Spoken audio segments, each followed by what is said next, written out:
Greetings and welcome to your Oracle message for the day. I am Kat Morgan and I welcome you to this video, to this channel, and to this space. Thank you so much for coming by and checking out the video, checking out the channel. You didn't have to click on this one. You could have gone to any other channel on any other video, but you clicked on this one and I really appreciate you doing that. Thank you so much. This is a collective reading and it is timeless, so whenever you come across this video, however and whenever you find it, it's the right time for you to be getting this message. And if you feel so inclined to like and or subscribe to the video and or channel, commenting, anything like that, this is your channel. The reason why I'm here is because you're here. So if you feel so inclined to do any of that, I appreciate it. I don't get any money from these videos. This will never be a monetized channel, but it does help the YouTube algorithm help other people find these videos and find the channel as well, just like you did. So we all appreciate each other. That's how we work. That's how we roll on this channel. So we have been going through Kyle Gray's Gateway of Light Activation Oracle deck, and today's card is the Third Eye Activation, which is the brow chakra, inner visions, and clearer seeing. And as I warned in the title, this is going to be a long video. I can already tell this is not scripted. None of my videos on the daily oracles are ever scripted. Most of my videos are not, and they're all channeled regardless of scripting or not. I just open my mouth and stuff comes out. So be prepared for that. This one's going to be a long one. There's a lot of stuff to cover, and even I'm going to be just brushing the surface on it. So please tell me in the comments if you would like an extended workshop on this particular topic of the third eye activation and its related information that we're going to go into. Okay, feel free to drop that in the comments. I hardly know where to start. I'm trying to remove, and I always do try to remove, my personal energy from these collective readings. Don't want to necessarily over color. I'm always going to be having a small amount of effect on the readings. I am the channel. I am the vessel. I am also part of the collective, and we are all connected quantumly, always. So there's nothing that I can do that would not affect this reading regardless, but I try to remove my personal stuff from it. I have a very big history about third eye activation, specifically the pineal gland, thyroid, those things that are related with that stuff. I can get very in the weeds in to discussions about how this has happened, why this has happened in our developed countries. And I'm going to try to get out of that. I'm trying not to get into that whole thing. And we'll just talk about the science and we'll talk about the facts. That's all I want to cover on this for right now. Third eye activation. So the brow chakra is between your two eyebrows. If you can close your eyes and kind of imagine your brain, you can feel, put your hands around your head and you can kind of feel where your skull case is. So imagine a point that's right above the nose, right in the middle of your forehead, right between the eyebrows, but about 3.5 inches, 4 inches back into the center of your brain.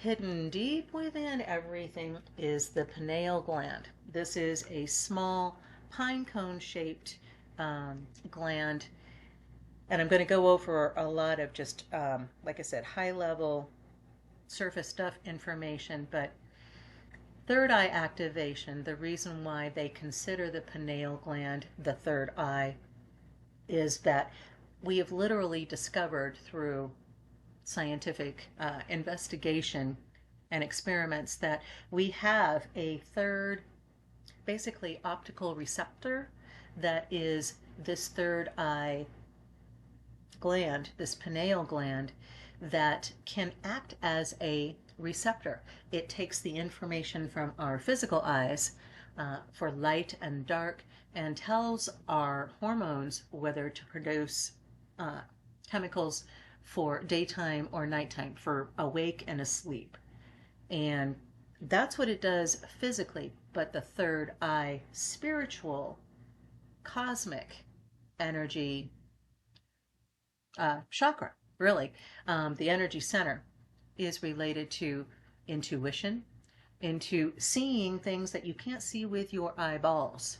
Literally, when you close your eyes, your third eye can become way more activated, and that's why a lot of times they'll tell you the best way to envision something, to be visualizing things, to be meditating, to close the external input coming from your eyes so that your third eye can open.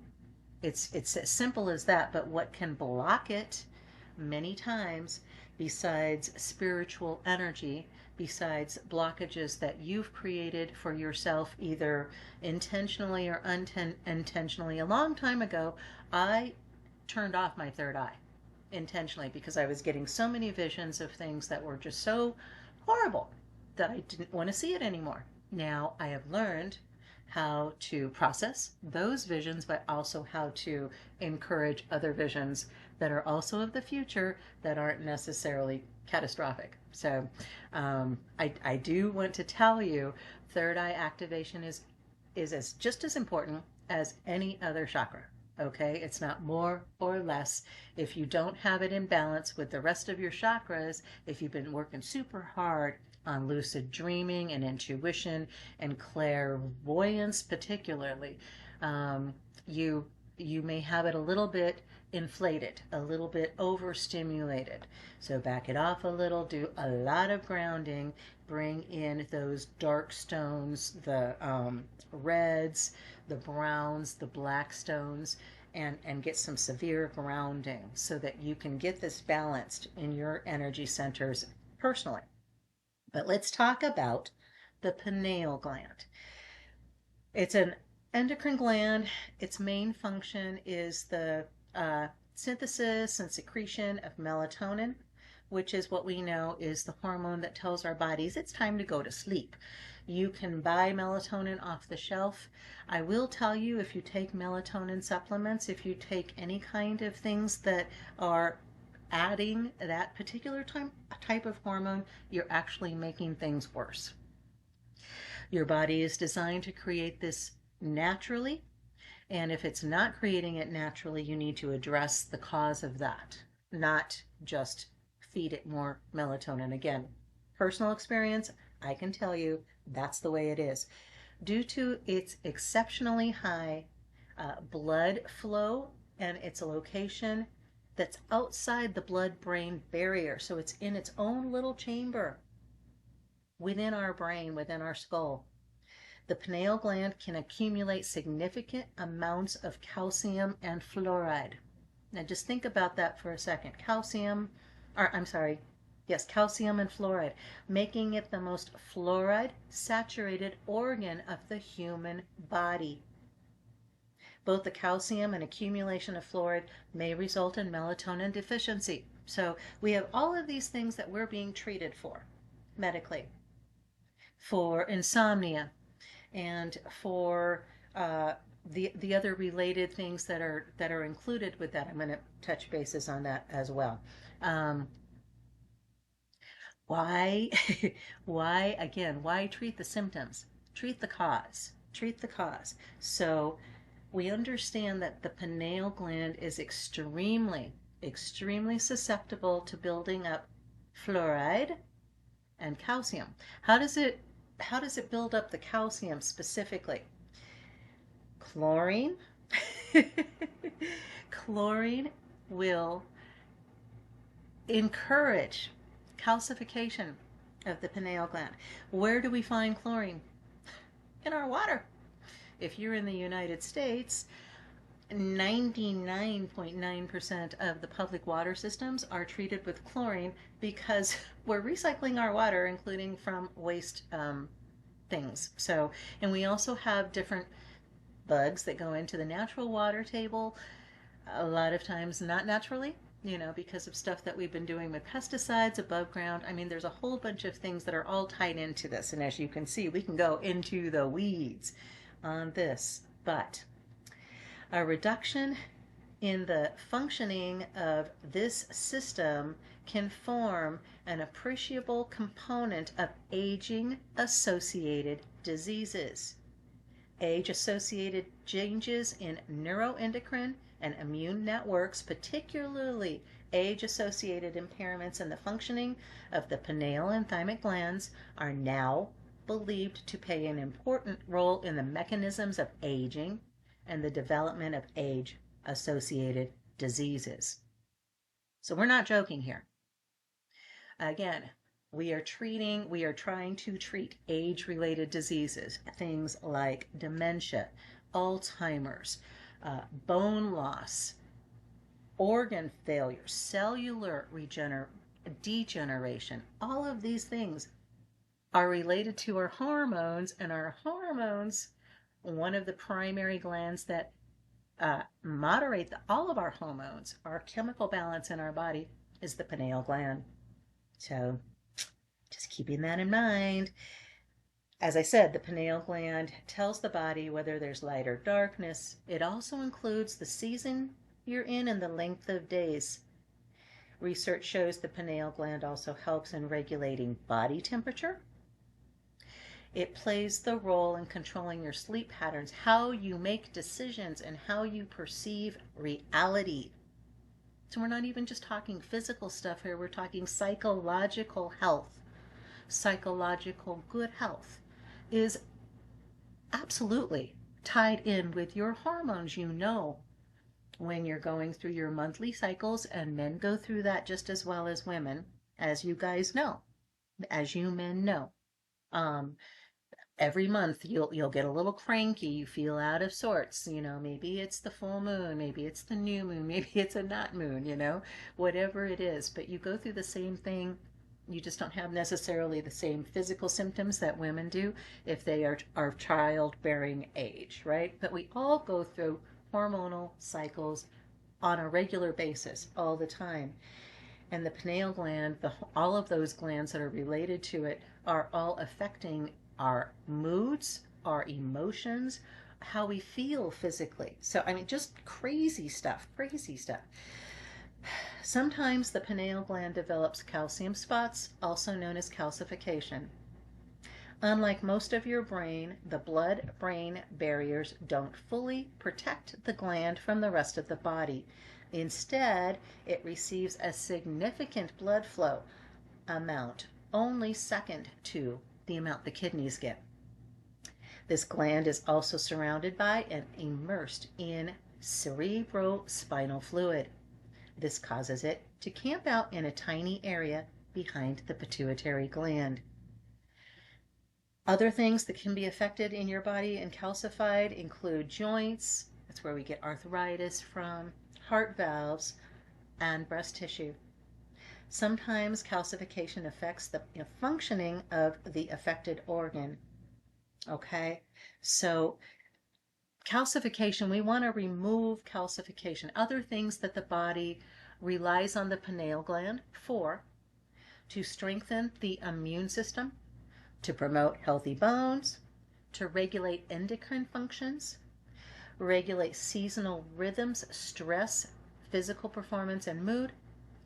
It influences sex hormones and plays a role in spatial navigation, how your balance, how you feel where you are on the planet, in the room where you're sitting, standing, laying down, whatever. Spatial recognition, what you understand where you are. Are you upright, moving, whatever, okay? So I cannot tell you how important the pineal gland is. So it's not just a spiritual little woo-woo thing.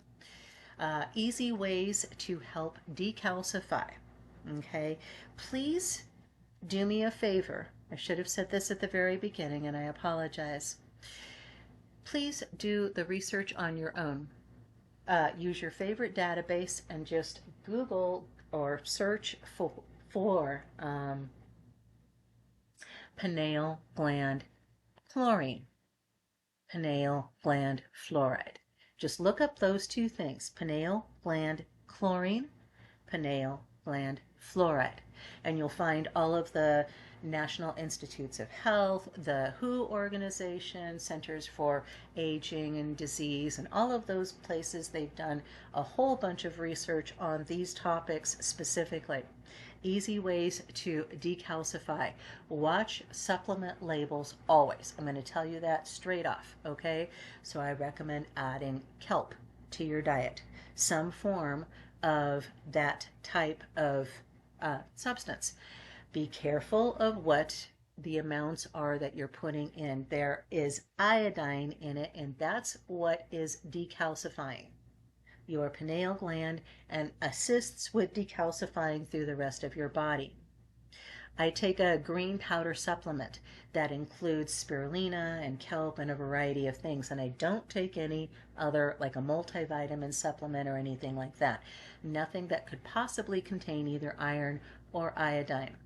Those are two very highly toxic substances in over amounts, in too much of amount, too high of an amount. Don't know why I can't say that. Don't take too much of it, okay? Look at the labels and follow those instructions for these items specifically. For iodine, I recommend putting in kelp into your diet, or spirulina, some type of iodine. Iodized salt also has iodine. The reason why they put that in there is because they were trying to stop the damage they were causing by the fluoride supplements, which are also in most of the public water systems in the United States, Canada. I'm not sure about any other countries, but I know about those specifically. So chlorine and fluoride, get them out of your diet completely right now. Easy, easy, easy way to do it. Little $5 filters on water. Get a Brita water filter, that's a little bit more expensive. I have shower filters that I have for my shower that has a carbon-based filter in it that gets the chlorine out of the shower. And lo and behold, vitamin C, the actual powder of vitamin C, ascorbic acid, neutralizes chlorine. So not only is it an amazing skin conditioner for you and assists in your body absorbing other nutrients. If you're taking like Epsom salt baths, which I love to do, I'll add about a tablespoon of vitamin C powder into the bath water before I add in anything else. And no more chlorine smell, no more chlorine gases in my bath water. I wash with filtered water. I brush my teeth with filtered water. I don't use public water systems in as little as possible. I have removed them from myself completely. Okay, so that's number one. Get rid of the chlorine. It's a gas that's poisonous.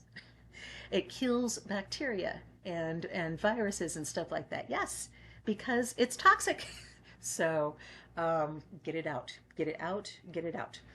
Number two, fluoride. Fluoride. Once we are above, 18, 20 years old, the amount of fluoride that we actually can use for our teeth specifically, and it's the only reason why it's been added to our public water systems, is some collusion between the medical and dental things that said, oh, this is a good idea. We would rather have people have good teeth, but, we'll just destroy their calcium, their pineal gland and their thyroid gland. Specifically, those two get hit by fluoride badly, badly, and calcify, develop nasty things with the thyroid, and the pineal gland calcifies. So get the fluoride out of the house completely. No more toothpaste with fluoride. When you go to the dentist, ask them to stop doing the fluoride. What it does mean, though, is you need to be better, more careful about your dental hygiene, because it does affect. Fluoride helps your teeth develop calcium. Well, it's not just your teeth that do it. Okay, it's your pineal gland, your thyroid, your joints. Fluoride is nasty stuff. I would rather have had dentures and not lost my thyroid. Straight up. So, like I said, I try to keep myself out of these things, but this is important information. Like I said, I could go into a huge week-long workshop on it. So let me know in the comments if you want something like that. Otherwise, do your damn research, okay? Sorry for the French, but check it out. make sure that you are doing the right thing for yourself. Let's find out in the book, what is our reading for the third eye activation? The third eye or brow chakra is the energy center found in the middle of the forehead, between the brows. Often represented as an eye, it governs all aspects of our vision, including dreaming, reading between the lines, visualization, and even having psychic insights. This card transports us through a gateway representing our spiritual connections. Seeing with our inner eye is our divine right, and our soul self has never forgotten how to do it. In fact, we are often using this special talent even when we don't realize it. For example, when we imagine something before it happens. Connecting with this card. Close your eyes. Take a deep breath and let it out. Release. Release all that stress. Release all that tension. Anoint the space between your brows with your favorite essential oil or moisturizer. Close your eyes and massage this space. Tell your inner vision it's safe for it to be fully activated. Affirm, I am willing to see. I am willing to see. Your message. This gateway encourages you to unlock your psychic abilities and to stop questioning your divine ability to see. Know that great potential and healing will be unleashed when this space is activated. If you have an intuition about something, trust what you are seeing. This is a sacred time for the psychic potential that you have had since childhood is awakening from slumber. You've always been a dreamer, sometimes thinking about how the future will show up or revisiting the past. Now, the gifts that have been discouraged in the past are reawakening, and your inner vision is stronger than you imagine. You have an innate ability to see further than human eyes and are able to identify the energies of what is going on around you with your activated third eye. This gateway is here as a confirmation that what you are seeing and experiencing is a divine alignment, and that you are being supported as you develop this source-given gift. Beautiful, beautiful, beautiful. Alrighty, guys, I'm so sorry this went so long, but like I said, lots of important information there that I really needed to relate and relay to you. So, have no fear of what you see. There is no fear in love, and when we are based in love, there is no fear. So massage that area between your brows. Close your eyes. If you don't have essential oil, don't worry about it. If you don't have a moisturizer around, don't worry about it. Just close your eyes and take your two fingertips, your ring finger and your third finger, and just gently massage the brow bone. Right above the brow bone, you can feel that brow bone right between your eyes, right between your eyebrows. Just massage right above that, right above that. And that will help activate, because what you are putting your fingertips on, you'll put your attention on. And we know where you put your attention is where you put your energy. And we are energizing, activating this third eye. We are encouraging and welcoming messages, visions, pictures, ideas from God, from Source, from the universe, from divine creation. We are welcoming this enlightened love, and I bless you, enlightened love. Blessings, blessings, blessings. Be thrice blessed. I love you. Have the most amazing, fantastic day. Namaste and ciao for now.